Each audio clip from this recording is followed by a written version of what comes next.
ప్రతి ఒక్కరూ వ్యక్తిగత శుభ్రత, సమాజ భద్రత పాటించడం ద్వారానే వ్యాధుల నుంచి రక్షణ పొందుతారని జిల్లా కలెక్టర్ తమీం అన్సారియా తెలిపారు. శనివారం లాల్పురం గ్రామంలో జరిగిన స్వర్ణాంధ్ర స్వచ్ఛాంధ్ర కార్యక్రమంలో జిల్లా కలెక్టర్ తమీం అన్సారియా పాల్గొన్నారు. జిల్లా కలెక్టర్ గ్రామంలోని మండల పరిషత్ ప్రాథమిక పాఠశాలలో మొక్కలు నాటి చేతులు శుభ్రపరచుకోవాల్సిన ప్రాముఖ్యతను వివరిస్తూ విద్యార్థులతో కలిసి చేతులు శుభ్రపరచుకున్నారు. పరిశుభ్రతపై అవగాహన కోసం గ్రామంలో నిర్వహించిన ర్యాలీలో జిల్లా కలెక్టర్ పాల్గొన్నారు. పొడి వ్యర్థాలను నిత్యావసర సరుకులు అందిస్తున్న స్వచ్ఛ రథం పనితీరును పరిశీలించారు. ఈ సందర్భంగా ఎంపీపీ ప్రాథమిక పాఠశాలలో విద్యార్థులతో గ్రామ పంచాయతీ కార్యాలయ ఆవరణలో స్వయం సహాయక సంఘాల సభ్యులతో నిర్వహించిన స్వర్ణాంధ్ర స్వచ్ఛాంధ్ర అవగాహన సదస్సులో జిల్లా కలెక్టర్ తమీం అన్సారియా మాట్లాడుతూ రాష్ట్రంలో అశుభ్రపరమైన నగరాలు, గ్రామాలు సాధన దిశగా ప్రభుత్వం 2025 జనవరి నుంచి ప్రతి నెల 3వ శనివారం ఒక థీమ్ తో స్వర్ణాంధ్ర స్వచ్ఛాంధ్ర కార్యక్రమాలను నిర్వహిస్తున్నారని అన్నారు. ఈ శనివారం వ్యక్తిగత శుభ్రత, పరిసరాల పరిశుభ్రత అనే అంశంతో నగర, గ్రామీణ ప్రాంతాల్లోని విద్యా సంస్థలు, అంగన్వాడీ కేంద్రాలు,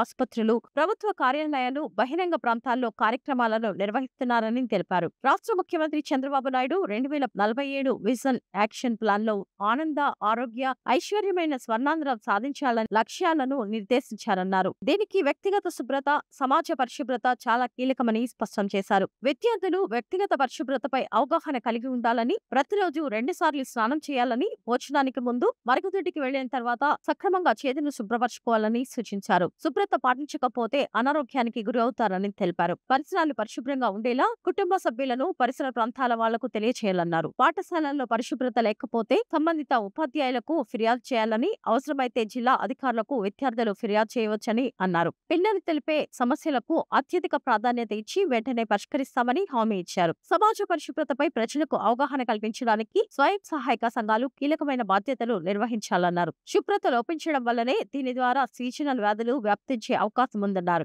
ప్రభుత్వ పారిశుద్ధ్య విభాగంతో పాటు ప్రజలు పరిసరాల పరిశుభ్రతకు పూర్తి సహకారం అందించాలన్నారు. విద్యార్థులు, స్వయం సహాయక సంఘాల సభ్యులు, గ్రామ ప్రజలు, అధికారులతో జిల్లా కలెక్టర్ స్వచ్ఛ ప్రతిజ్ఞ చేయించారు. ఈ కార్యక్రమంలో జిల్లా పరిషత్ సీఈఓని జ్యోతి బసు, జిల్లా పంచాయతీ అధికారి సాయి కుమార్, డిఆర్డీఏ పీడీ విజయలక్ష్మి, ఆర్డబ్ల్యూఎస్ఎస్ఈ కళ్యాణ చక్రవర్తి, ఆర్డీఓ శ్రీనివాస్, ఎంపీడీఓ బండి శ్రీనివాస్, ప్రత్యేక అధికారి కర్నాటి శ్రీనివాసరావు, ఎంపీపీ తోట లక్ష్మి, గ్రామ పెద్దలు, స్వయం సహాయక సంఘాల సభ్యులు, సచివాలయ ఉద్యోగులు, విద్యార్థులు, ప్రజలు పాల్గొన్నారు.